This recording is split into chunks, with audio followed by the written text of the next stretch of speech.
दोस्तों नमस्कार। Success with राजन में आपका स्वागत है। आज की श्रृंखला में काव्य शास्त्र के अंतर्गत आने वाले प्रमुख ग्रंथों जैसे काव्य प्रकाश, साहित्य दर्पण, नाट्यशास्त्र, ध्वन्यालोक, दशरूपक, रस गंगाधर आदि ग्रंथों से पूछे जाने वाले प्रश्नों की महत्वपूर्ण श्रृंखला को लेकर के उपस्थित हुआ हूँ। उम्मीद करता हूँ कि ये प्रश्नों की श्रृंखला आप लोगों के लिए बहुत ही महत्वपूर्ण साबित होगी। यदि आपको हमारी ये वीडियो पसंद आती है तो लाइक और सब्सक्राइब अवश्य करिएगा। धन्यवाद। तो चलिए प्रारंभ करते हैं। राम कथा में जटायु आख्यान कौन सी अर्थ प्रकृति है? ऑप्शन ए बीज अर्थ प्रकृति, ऑप्शन बी पताका अर्थ प्रकृति, ऑप्शन सी प्रक्रिय अर्थ प्रकृति, ऑप्शन डी कार्य अर्थ प्रकृति। तो इसका सही उत्तर हो जाएगा ऑप्शन सी प्रक्रिय अर्थ प्रकृति। अर्थ प्रकृतियां 5 प्रकार की होती हैं। पहला है बीज, दूसरा बिंदु, तीसरा पताका, चौथा प्रक्रिय, पांचवा कार्य। रामकथा में जटायु आख्यान प्रक्रिय अर्थ प्रकृति के अंतर्गत आता है। चलिए अगला प्रश्न देखते हैं। का रचना क्षेमेंद्रस्य वर्तते? मतलब क्षेमेंद्र की रचना कौन सी है? Option A Tilak Manjari, option B Brihat Katha, option C बृहत कथा मंजरी, ऑप्शन डी उदय सुंदरी कथा, ऑप्शन ई गद्य चिंतामणि। तो इसका सही उत्तर हो जाएगा ऑप्शन सी बृहत कथा मंजरी। बृहत कथा मंजरी क्षेमेंद्रस्य रचना वर्तते। बृहत कथा मंजरी नामक ग्रंथ की रचना क्षेमेंद्र द्वारा की गई थी। इस ग्रंथ में बृहत कथा का अनुवाद है। हमें एक अलग प्रश्न मिल जाता है कि निम्नलिखित में से किस ग्रंथ में बृहत कथा का अनुवाद प्राप्त होता है? तो इसका उत्तर हो जाएगा बृहत कथा मंजरी में। ग्रंथ को सुरुचिपूर्ण बनाने के उद्देश्य से कवि ने मूल कथा में कुछ अन्य कथाओं का भी समावेश कर दिया है। बृहत कथा मंजरी की कथा प्रणाली में अनेक विशेषताएं हैं, जिसमें कुल 7500 श्लोक हैं।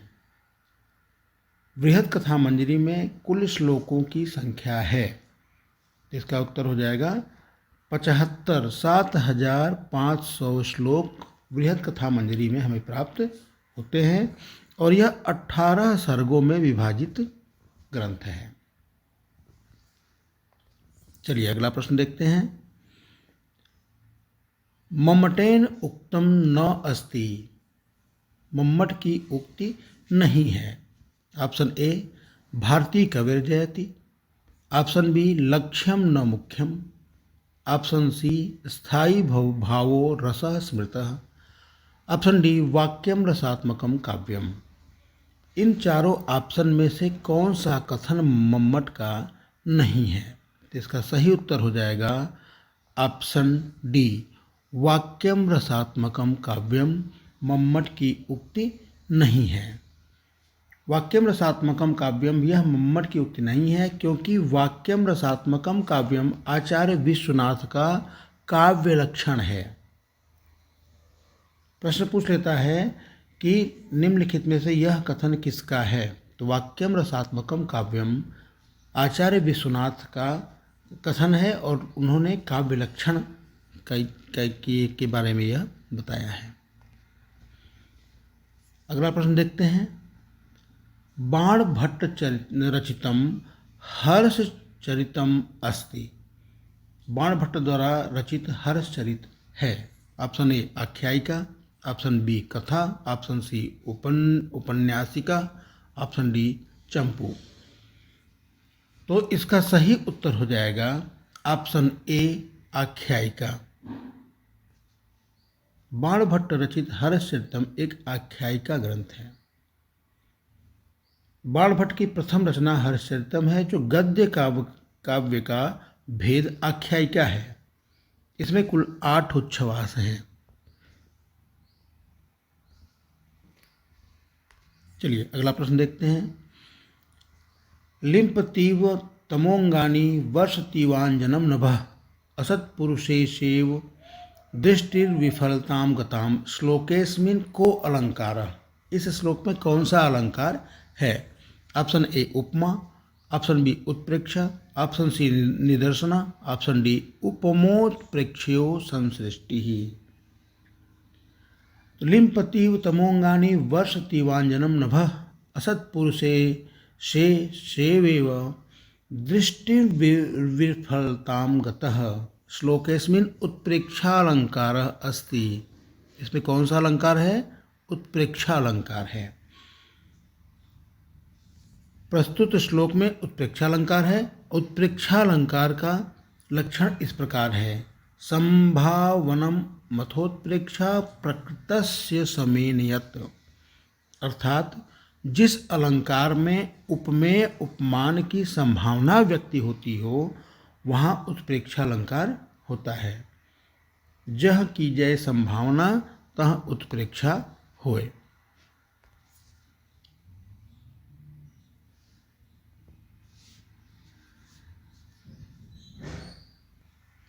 अगला प्रश्न देखते हैं।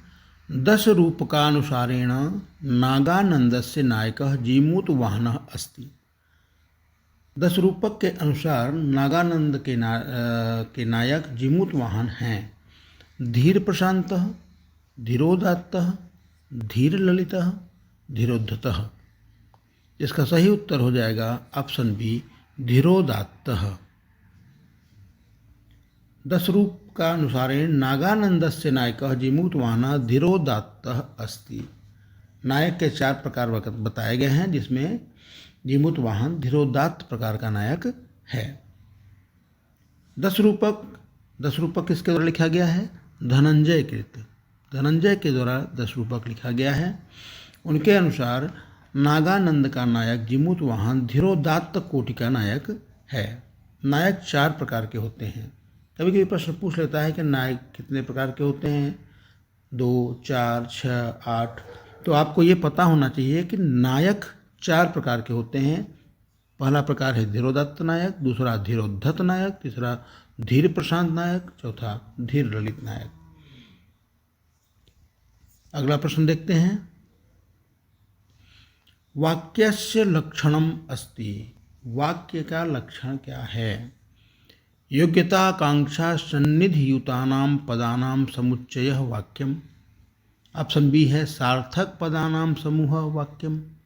ऑप्शन सी है भावाभिव्यक्ति सामर्थ्य भूतानां पदानां समूह वाक्यम। और ऑप्शन डी है विचाराभिव्यक्ति सामर्थ्य भूतानां पदानां समूह वाक्यम। तो इसका सही उत्तर हो जाएगा ऑप्शन ए योग्यता कांक्षा सन्निधियुतानां पदानां समुच्चयः वाक्यम। योग्यता आकांक्षा सन्निधि से युक्त पदों का समूह वाक्य कहलाता है।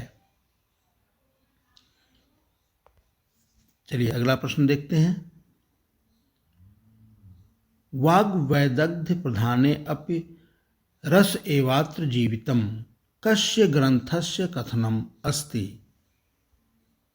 ऑप्शन ए भाव प्रकाशस्य, ऑप्शन बी काव्य प्रकाशस्य, ऑप्शन सी अग्निपुराणस्य, ऑप्शन डी काव्यालंकारस्य। तो इसका सही उत्तर हो जाएगा ऑप्शन सी अग्निपुराणस्य। वाग्वैदग्ध्य प्रधाने अपि रस एवात्र जीवितम अग्निपुराण ग्रंथस्य कथनम अस्ति। काव्य प्रकाशस्य ग्रंथकारः आचार्य मम्मट व काव्यालंकारस्य ग्रंथकार आचार्य भामह अस्ति। काव्य प्रकाश के ग्रंथकार कौन है? आचार्य मम्मट। और काव्यालंकार के ग्रंथकार कौन है? आचार्य भामह।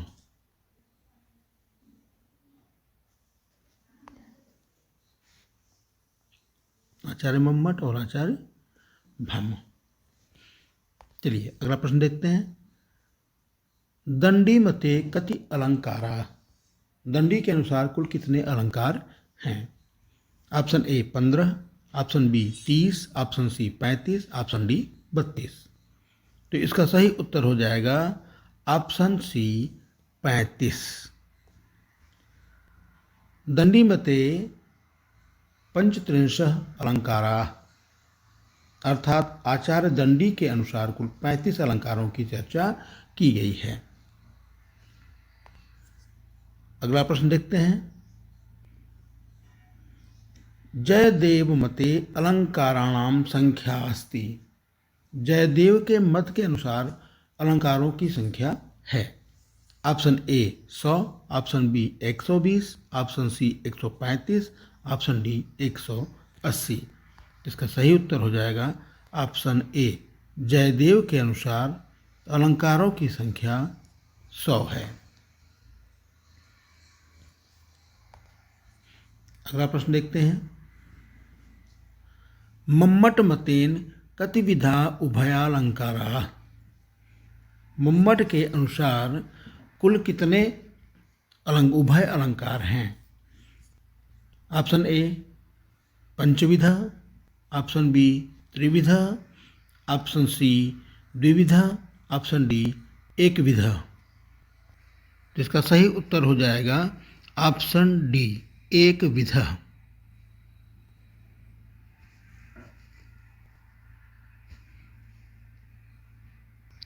मम्मट मतेन उभयालंकाराः एक विधः अस्ति, अर्थात मम्मट के मतानुसार अलंकार को 3 भागों में विभाजित किया गया है। शब्दालंकारों की संख्या है 6, अर्थालंकार की संख्या है 61 और उभयालंकारों की संख्या है 1। चलिए अगला प्रश्न देखते हैं। कारण व्युत्पत्त्या अलंकार शब्द कस्मिन् अर्थे वर्तते? ऑप्शन ए उपमादिषु अलंकारेषु, ऑप्शन बी शब्दालंकार मात्रे, ऑप्शन सी केयूरादिषु अलंकारेषु, ऑप्शन डी गुणादिषु। इसका सही उत्तर हो जाएगा ऑप्शन ए उपमादिषु अलंकारेषु। करण व्युत्पत्त्या अलंकार शब्द उपमादिषु अलंकारेषु अर्थ वर्तते, अर्थात करण और व्युत्पत्ति युक्तार्थ अलंकार शब्द उपमा आदि अलंकारों के अर्थवाचकत्व होते हैं। इस प्रकार अलंकार शास्त्र में अलंकार शब्द का प्रयोग व्यापक तथा संकीर्ण दोनों अर्थों में समझना चाहिए। चलिए अगला प्रश्न देखते हैं। व्यायोगः भवति एकांकः, ऑप्शन बी त्रयंकः, ऑप्शन सी चतुरंकः, ऑप्शन डी निरंकः। इसका सही उत्तर हो जाएगा, इसका उत्तर हो जाएगा ऑप्शन ए एकांकः।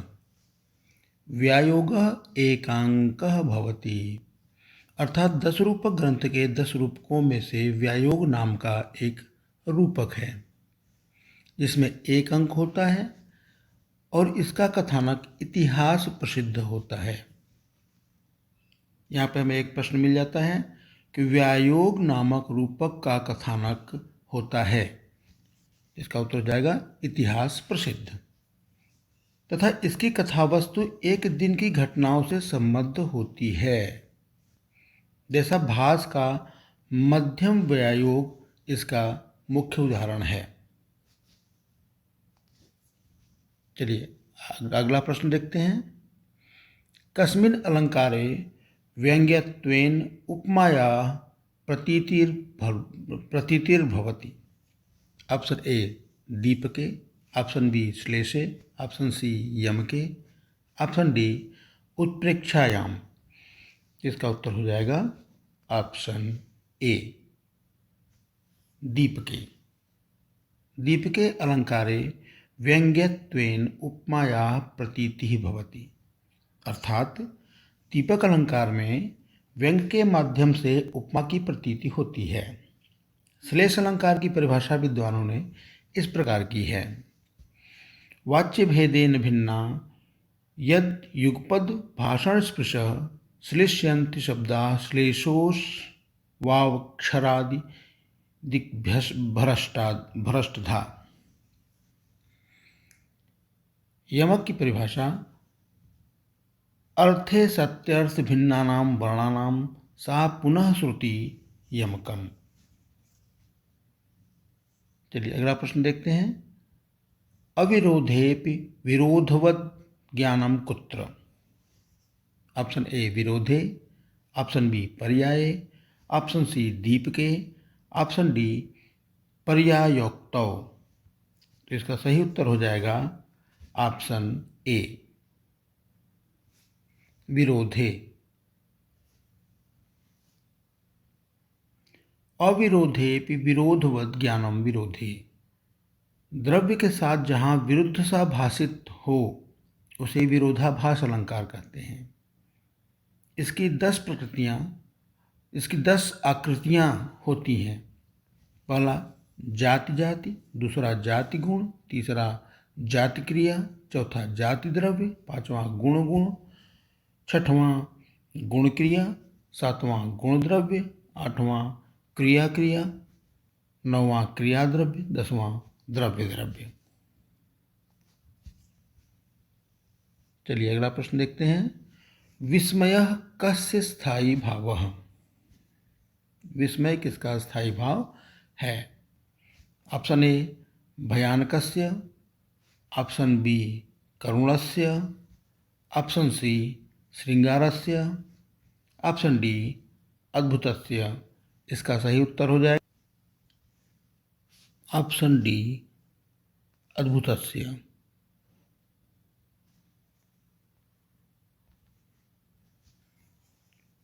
विस्मयः स्थायी भावः अद्भुतस्य। विस्मय अद्भुत का स्थायी भाव है। करुण का स्थायी भाव शोक, और श्रृंगार का स्थायी भाव रति, और भयानक का स्थायी भाव भय होता है। चलिए अगला प्रश्न देखते हैं।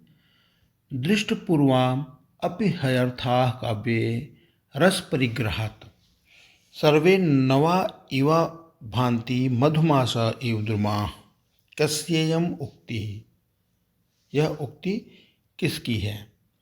ऑप्शन ए मम्मटस्य, ऑप्शन बी भामहस्य, ऑप्शन सी आनंदवर्धनस्य, ऑप्शन डी विश्वनाथस्य। इसका सही उत्तर हो जाएगा ऑप्शन सी आनंदवर्धनस्य।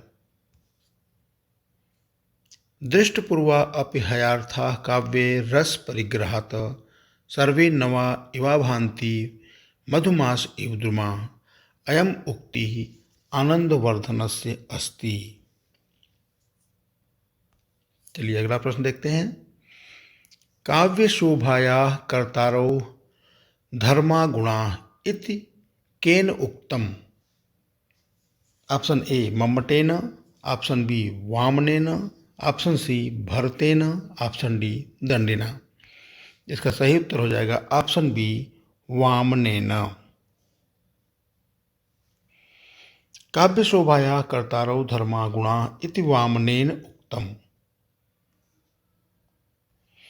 इसी तरह आचार्य दंडी ने अलंकार की परिभाषा दी है। काव्य शोभा करान धर्मान अलंकारान प्रचक्षते। इसे भी आप नोट कर लीजिएगा। चलिए अगला प्रश्न देखते हैं। रूपकालंकारस्य प्रमुखा विशेषता का। रूपक अलंकार की प्रमुख विशेषता है।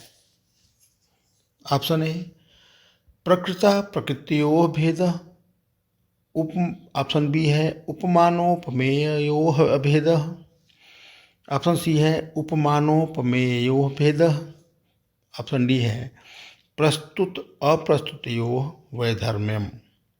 इसका सही उत्तर हो जाएगा ऑप्शन बी उपमानोपमेयोः अभेदः। रूपकालङ्कारस्य प्रमुखा विशेषता उपमानोपमेयोः अभेदः। अर्थात रूपक अलंकार की प्रमुख विशेषता उपमानोपमेय है।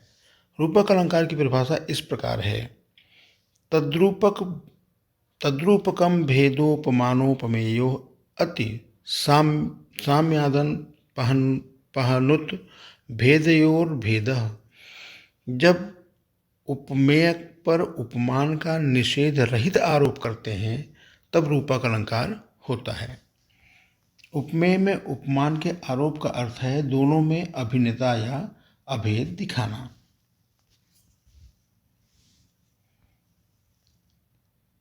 चलिए अगला प्रश्न देखते हैं। लिंगी द्विजो राजजीवी शिष्यश्चेति कः भवति।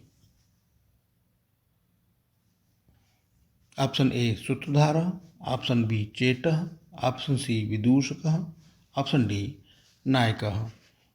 इसका सही उत्तर हो जाएगा ऑप्शन सी विदूषकः। लिंगी द्विजो राजजीवी शिष्यश्चेति विदूषकः भवति। विशेषेण दूषयति इति विदूषयति। अर्थात जो विशेष प्रकार से मनोरंजन करें वह विदूषक है। नायक के 4 भेद होते हैं, 10 रूपक में बताया ही गया है। हम पूर्व में पढ़ चुके हैं कि नायक के कौन कौन से 4 भेद होते हैं। चलिए अगला प्रश्न देखते हैं। प्रतिकूलताम उपगते ही विधौ विफलत्वमेति बहुसाधनता इत्यत्र कस्मिन् पदे श्लेषः। ऑप्शन ए प्रतिकूलताम, ऑप्शन बी विफलत्वम, ऑप्शन सी उपगते, ऑप्शन डी विधौ। इसका सही उत्तर हो जाएगा ऑप्शन बी विफलत्वम।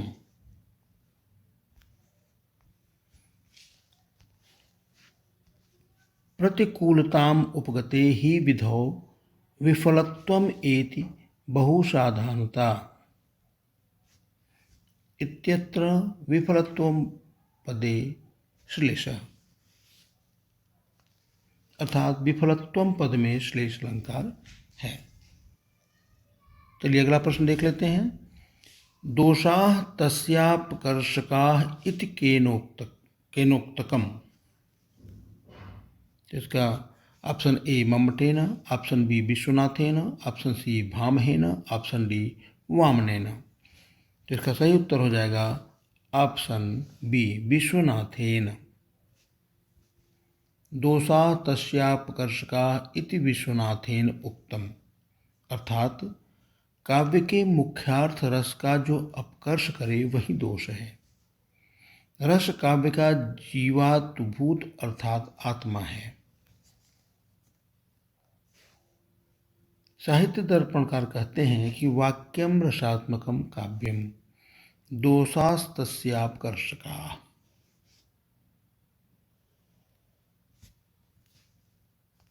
चलिए अगला प्रश्न देख लेते हैं। न ताटस्थेन नात्मगत्वेन रसः प्रतीयते नाभिव्यज्यते इति कस्य मतम्।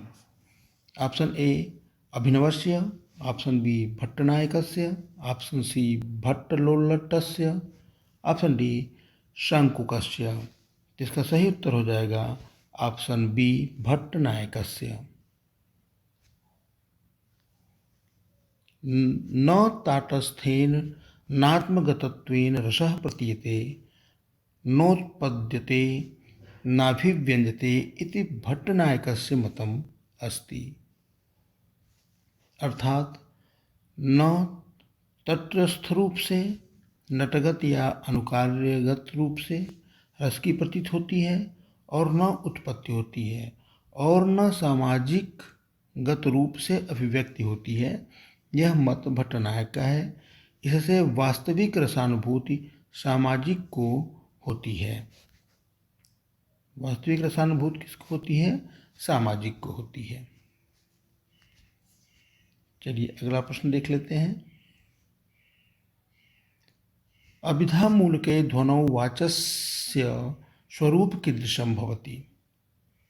ऑप्शन ए अविवक्षितम, ऑप्शन बी विवक्षितम, ऑप्शन सी व्यंजितम, ऑप्शन डी लक्षितम। इसका सही उत्तर हो जाएगा ऑप्शन बी विवक्षितम। अभिधामूलके ध्वनौ वाचस्य स्वरूपम विवक्षितम भवति, अर्थात जहाँ वाच्य अर्थ विवक्षित होने पर भी अन्य पर वाच्य होता है, वह ध्वनि काव्य का अभिधामूल ध्वनि विवक्षितान्य परवाच्य नामक दूसरा भेद होता है। ध्वनि का स्वरूप, ध्वनि का स्वरूप अविवक्षित वाच्य ध्वनि, दूसरा है विवक्षित वाच्य ध्वनि। अगला प्रश्न देखते हैं। अधोलिखितेषु व्यभिचारी भाव न अस्ति। ऑप्शन ए चिंता, ऑप्शन बी आलस्य, ऑप्शन सी व्रीडा, ऑप्शन डी कांति। इसका सही उत्तर हो जाएगा ऑप्शन डी कांति। चिंता, आलस्य, व्रीडा इत्यादि 33 प्रकार के व्यभिचारी संचारी भाव हैं, जबकि कांति व्यभिचारी भाव नहीं है। व्यभिचारी भाव की संख्या कितनी होती है? 33। प्रश्न पूछ लेता है कि संचारी भाव कितने प्रकार के होते हैं, तो कितने प्रकार के होते हैं? 33 प्रकार के होते हैं। तो मित्रों आज के लिए बस इतना ही।